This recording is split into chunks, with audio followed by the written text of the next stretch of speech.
Bismillahirrahmanirrahim. Pagi ini habis sholat subuh, jamaah YouTuber Indonesia yang hilang akan bertemu dengan Profesor Doktornya 2 dari UPI. Kita akan melalui Zoom, kita akan membahas Indonesia dari sisi teknologi, di mana kita tahu tempo hari beberapa tahun yang lalu, tahun 96-an lah kalau nggak salah, Indonesia berhasil menerbangkan besi atau menerbangkan pesawat. Kenapa perlu saya sebut itu? Karena kita tahu bahwa satu bangsa itu baru akan maju kalau penguasaan pada ilmu, pada iptek, juga pada iman dan teknologi itu maju.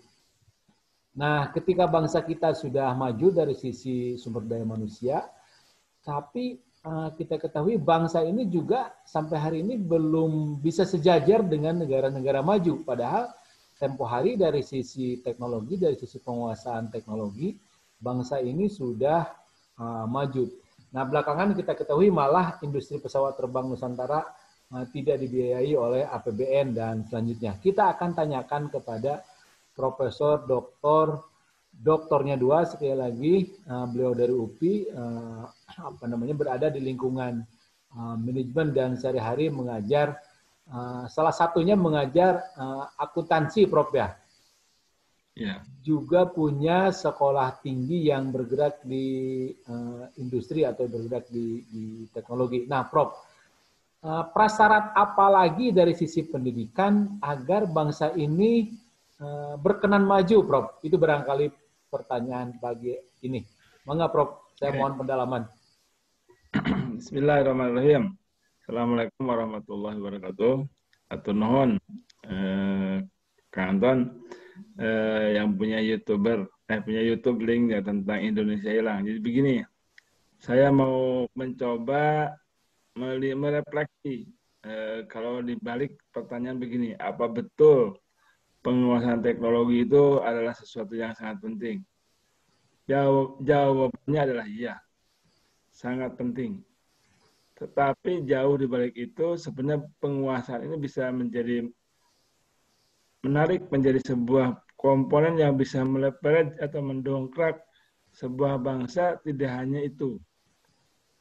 Kalau boleh secara sederhana saya katakan, berapa orang per tahun, ini ukuran lain daripada teknologi ya, anak-anak kita, anak-anak dari Indonesia yang dapat gold, dapat emas di Olimpiade internasional. Jumlahnya itu kadang menghitung di atas 70 per tahun. Artinya setiap kalau kita anggap 365 berarti sebenarnya Indonesia punya potensi orang-orang hebat sekitar per hari 3 orang kan keluar dapat medali, artinya kan pintar. Dan nanti biasanya kalau namanya Olimpiade bukan hanya pintar tapi merefleksi pada produk, pada sesuatu. Jadi punya potensi. Nah berarti kalau begitu, kenapa semua orang-orang pintar ya yang bisa bikin pesawat kan udah pernah orang Indonesia. Tapi kenapa itu tidak menjadi sebuah indikator kemajuan sebuah bangsa? Berarti ada sesuatu. Sebagai perbandingan kedua, supaya kita bisa mudah memberikan perbandingan, dengan mudah ada bagaimana misalkan Korea. Anggaplah Korea. Kita tahu Korea merdekanya dengan kita beda 3 tahun. Kita tahun 45, Korea tahun 48. Kota Seoul waktu tahun 1948 itu kira-kira mirip dengan Jakarta. Sama persis kondisinya dengan Jakarta. Tapi apa yang mereka lakukan? Mereka memilih menjadi panitia Olimpiade. Indonesia pun pernah menjadi tahun 62, mereka lebih dulu, tahun 50-an sekian. Apa? Mereka menyulap kota Seoul menjadi kota yang siap menerima tamu internasional. Sama Jakarta pernah menyelenggarakan di tahun 60-an yang zamannya Bung Karno.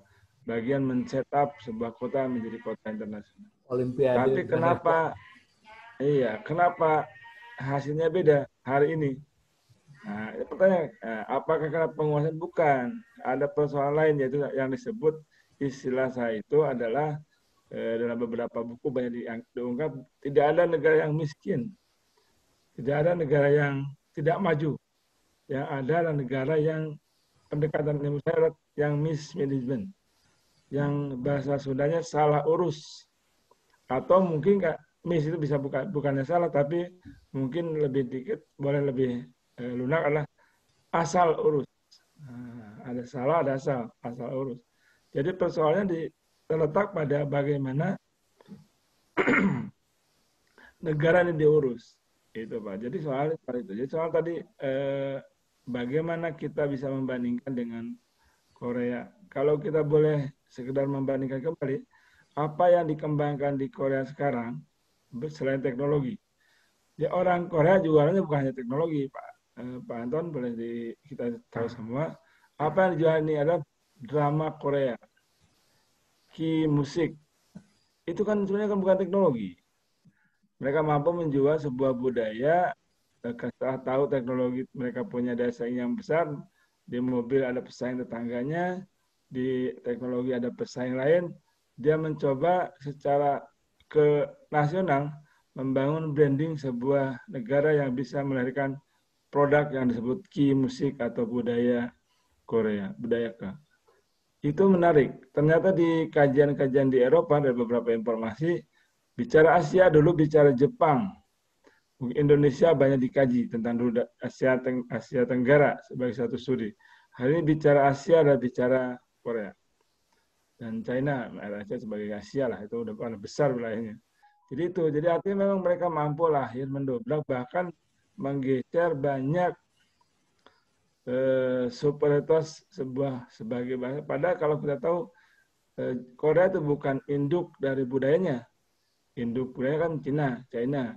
Mereka melahirkan sebuah penyimpangan budaya di Korea, dan dia mencoba menggabungkan dengan pendekatan Barat atau pop to Barat dari Amerika, dan menciptakan sebuah. Kalau dihitung-hitung katanya dari beberapa informasi ini bisa dibuktikan bahwa jumlah rupiah, jumlah uang yang diperoleh dari jualan budaya ini, dari aspek ini saja, itu 3 kali lipat APBN kita. Nah, artinya kalau kita mencoba mengilustrasikannya seperti ini, tadi kembali ke pertanyaan awal, apakah urusan kemajuan sebuah bangsa itu adalah urusan teknologi? Saya bilang iya, itu sebagai indikator. Karena memang itu juga dikembangkan di masyarakat berbudaya manapun, karena pemanfaatan teknologi menjadi sangat penting. Ukurannya yang berikutnya, apa yang membuat sebuah negara itu bisa menjadi sebuah indikator dari kemajuan dari selain teknologi. Tadi soal bagaimana negara mampu memanfaatkan sebuah teknologi sebagai sebuah budaya bangsa. Ya contoh nih nah itu bagaimana dilakukan, memang mesti perlu ada manajemen. Jadi soal pintar, itu orang Indonesia bisa dibuktikan. Kalau kita ke sekolah-sekolah di luar negeri, orang Indonesia itu lumayan, bisa masuk 10 besar, banyaknya 10 besar. Tapi setelah pulang ke negaranya, nggak bisa ngapa-ngapain. Kenapa? Ruang untuk ekspresinya nggak ada, apresiasinya nggak ada. Ini saya mau memberikan contoh kenapa, karena lebih mudah kita memahami konsepnya. Contoh lain nih, pengalaman dulu zaman PTDI. Ini guyon tapi pernah terjadi nih. Katanya begini, dia sekolah di Amerika, orang Indonesia, dan pulanglah ke PTDI. Nah, tiba-tiba, ya tahulah gaji di PTDI ya sebagai orang Indonesia ya di sekitar angka-angka di bawah 10 kan, 20 juta waktu itu. Udah paling besar lah, tapi zaman tahun pertama PTDI. Tiba-tiba diumumkan akan datang konsultan dari Amerika, konsultan penerbangan. Pas datang, tanda teman kuliahnya. Yang tahu waktu kuliahnya di Amerika itu pinter-pinter aja. Ya kalau wajar aja, kalau saya sering begini, wajar aja kalau Pak Anton di Garut kepake, ngapain mesti pergi ke Indonesia Timur kan Pak? Nah gitu, kalau orang yang ke Indonesia Timur artinya di Garut Tekanggok gitu banyak. Di Jawa Barat Tekanggok. Nah sama sih orang yang dari Amerika mau ke Indonesia itu adalah tentu di sananya nggak terlalu terpakai, karena mungkin saya sudah banyak yang pintar. Nah, dikirimlah ke Indonesia dan ternyata teman kuliahnya dan tahu waktu kuliahnya tuh prestasi akademik di bawah orang kita. Tapi apa yang terjadi dalam apresiasi bangsa ini terhadap mereka itu tadi dari luar, dari impor, maka diberilah penghargaan yang konon katanya 10 kali lipat dari gaji yang lebih pintar ini. Kan itu yang masalahnya. Jadi bukan hanya penguasa, tapi bagaimana sekarang ini memberikan negara bangsa memberikan apresiasi terhadap hal seperti itu. Kalau kita sedikit di dunia gosip, para diaspora itu sangat banyak di luar. Orang-orang yang merasa lebih baik memilih menjadi ilmuwan. Itu cerita sebuah kampus kehilangan dosen-dosen yang sekolahnya di Eropa untuk dikembalikan ke Bandung. Itu apa jawaban mereka dosen-dosen itu? Ah, ngapain pulang ke Bandung? Paling-paling di sana mah disuruh ngajar. Gak ada ekspresi. Ya bukan hanya soal ekspresi untuk mengekspresikan hasil risetnya dan seterusnya. Jadi Dan Prof, dia bilang kalau kamu ke Bandung, lah. tadi yang pertama itu prasyaratnya derajat bangsa itu meninggi adalah penguasaan pada teknologi, kata Profesor, iya. Kemudian jangan lupa budaya teknologi, kata Profesor, iya. Ya. Kemudian tadi budayanya sendiri begitu ya, kebudayaan juga mesti maju begitu. Ya. Paling tidak contohnya adalah drama Korea begitu. Kemudian tadi juga dari sisi olahraga juga karena badan kan perlu sehat. Negara yang maju bangsanya, manusianya, SDM-nya tentu perlu sehat begitu. Jadi salah satu prasyarat majunya sebuah bangsa adalah kesehatan warganya. Paling tidak itu ditandai dengan suksesnya Korea menjadi tuan rumah Olimpiade dan sampai hari ini atlet-atlet Korea tuh banyak juara. Kemudian yang disinggung oleh Profesor tadi bahwa negeri kita ini asal urus begitu ya, kalau tidak dikatakan salah urus begitu. Jadi ngurusnya asal-asalan. Nah, karena Profesor bergelut di bidang manajemen dan juga bergelut di bidang ilmu-ilmu eksakta, yang dimaksud salah urus itu sisi apanya, Prof, dari sisi manajemennya? Ya gini, jadi salah urus itu menyangkut sebenarnya di dalam bahasa hari namanya good corporate governance atau governance tata kelola. Jadi kita itu belum benar-benar menjadikan apapun sebagai satu strategi pengelolaan yang benar. Negara tidak hadir sebagai satu pimpinan, karena walaupun bagaimana di negara-negara berkembang dibuktikan hampir semua negara berkembang di dunia pada awalnya yang harus mendrive perubahan dan government negara. Karena negara menguasai banyak aset, menguasai banyak sumber daya. Kalau berharap pada swasta itu berat, karena swasta sendiri di kita di negara berkembang lebih kepada sebelum mandiri, masih tergantung, masih ngagantol ke negara. Jadi artinya memang negara harus hadir lebih baik. Oleh sebab itu, para kepala negara mesti meyakini betul mengurusnya dengan sungguh-sungguh. Nah, kenapa tidak harus sungguh-sungguh? Karena itu tadi, kalau negara diurusnya tidak terlalu sungguh-sungguh, maka yang terjadi semuanya menjadi blur, menjadi blunder. Nah, apa yang salah di sini? Yang salahnya sebenarnya adalah kalau bisa disebut dalam bahasa ini mah niatnya belum lurus. Niatnya belum apa? Kita memilih banyak pilihan yang sesungguhnya menjadi kontraproduktif. Misalkan di semua orang pernah tahu bahwa memilih demokrasi yang seperti sekarang ini, contoh aja salah contoh ya, itu ada prasyarat. Pak Sumitro dan beberapa tokoh ekonom tahu sebuah negara bisa melaksanakan otonomi dan didukung oleh teori-teori organisasi. Sebuah organisasi yang baik bisa menyelenggarakan desentralisasi atau otonomi jika usianya sudah mendekati dewasa. Kalau usianya belum dewasa diotonomikan, yang bisa terjadi adalah kalang kabut. Ya ilusannya gampang, kalau bapak punya anak belum punya pendapatan disuruh misah di rumah, mau ayah riweuh. Nah itu Pak, sudah gampangnya. Sama dengan sebuah organisasi juga begitu. Jadi kalau di tahap-tahap awal yang dibutuhkan adalah strong leadership, kepemimpinan yang kuat supaya bisa mendrive, bisa mendorong semua gerak langkah manajemen ini. Nah, boleh desentralisasi kalau sudah di dalam mendekati dewasa. Ukurannya apa dalam negara? Ukurannya adalah income per kapita. Kalau masyarakatnya sudah, ini saya contoh, sudah mendekati income per kapita 9 juta per tahun, itu mungkin bisa dianggap bangsa ini atau masyarakat ini dianggap lebih dewasa, bisa dilepas.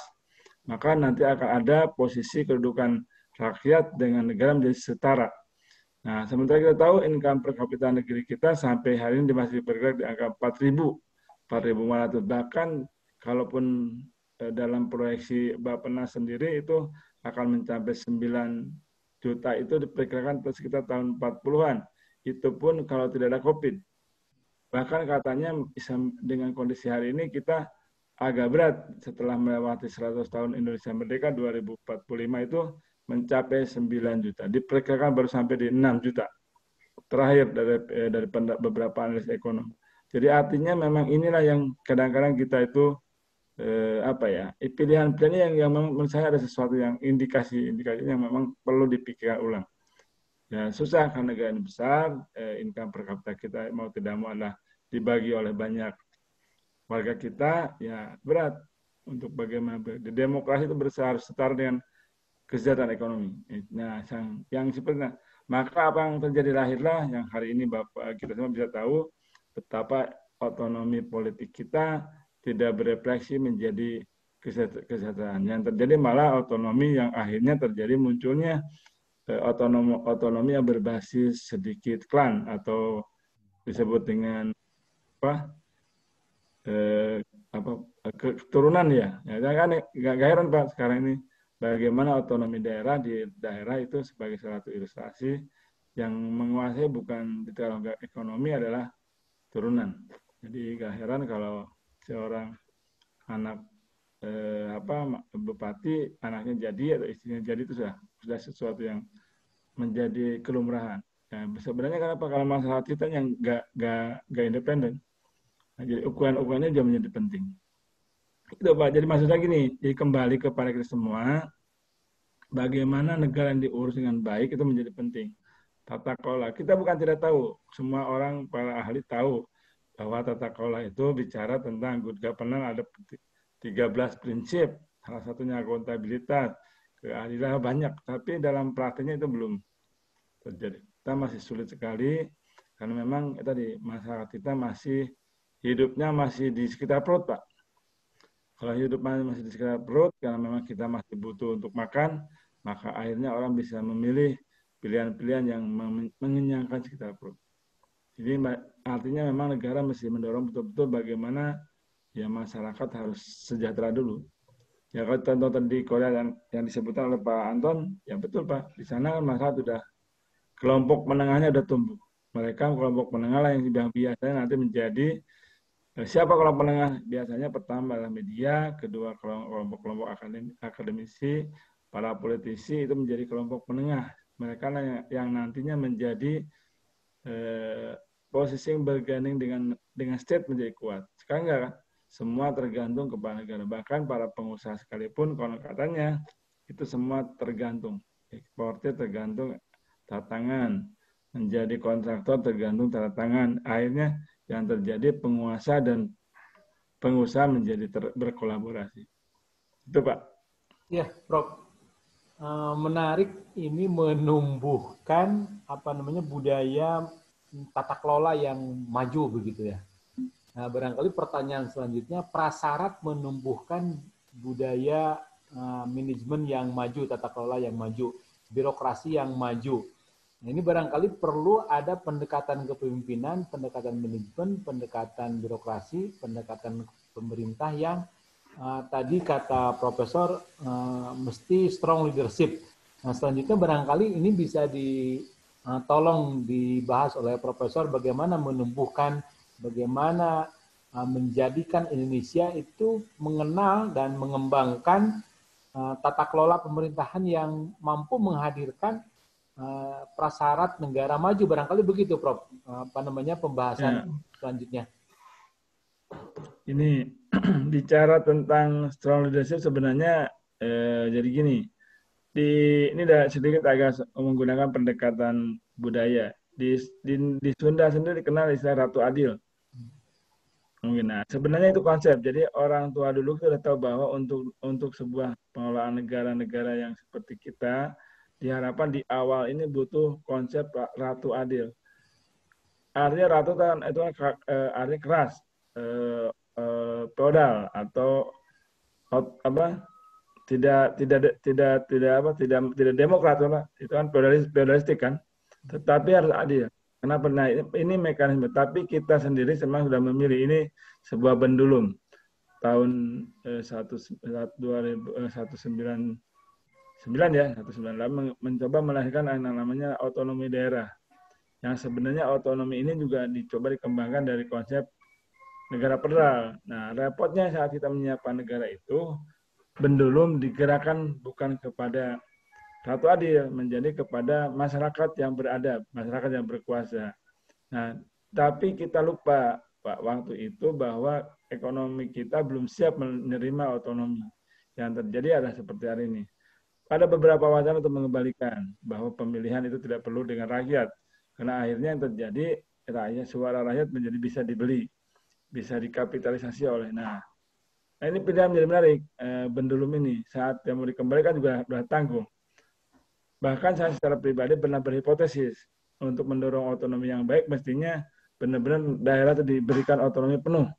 Jadi membuat negara-negara dalam tanda konsep kecil sehingga tidak antara akses pusat daerah dibatasi. Yang terjadi sekarang adalah bagaimana orang pusat menguasai daerah lewat otonomi itu lebih bahaya. Oleh sebab itu sebenarnya sekarang menjadi PR besar bersama nih, harus dipikirkan ulang, rekonstruksi ulang, bahkan ada wacana di beberapa kampus sudah mencoba mewacanakan kembali ke Undang-Undang 45. Nah, itu juga sebagai satu pondasi dasar. Jadi dengan di amandemennya Undang-Undang 45 sebenarnya itu sudah satu pondasi yang sangat fundamental terjadi perubahan paradigma pengelolaan negara. Jadi benar-benar hari ini sebenarnya sudah mau tidak mau, suka tidak suka dipilih menjadi negara yang basisnya rakyat. Tapi yang repot tadi negara berbasis rakyat tapi rakyatnya belum punya kekuatan. Nah, atau belum punya posisi. Jika akhirnya suara itu menjadi suara yang bisa diperdagangkan, diperjualbelikan oleh orang-orang yang melakukan transaksional. Maka jangan heran sekarang ini transaksi politik kita cenderung transaksi politik, bukan ideologis. Boleh Pak Anton cek, sekarang hampir tidak pernah ada masyarakat yang memilih sebuah pilihan politiknya itu berdasarkan ideologis, hilang. Pokoknya pragmatis, kalau nggak ya mohon orang public figure, bahkan ada beberapa partai yang akhirnya tidak perlu menggunakan ideologis, yang menggunakan popularitas sebagai basis para kadernya. Itu ada sekarang, yang nggak penting. Ada karena dianggap semua partai sama, dibuat sama. Jadi tongkang ini sama, kapal ini sama. Yang penting mana yang lebih menarik. Seperti jualan di pasar malam. Tidak ada saya harus memilih partai A, memilih partai A, partai B, tidak bersifat ideologis, tapi bersifat ketertarikan yang bersifat sesaat. Akhirnya marketing terjadi. Nah ini jadi gini Pak Anton, menurut saya juga tidak bisa menjawab bagaimana.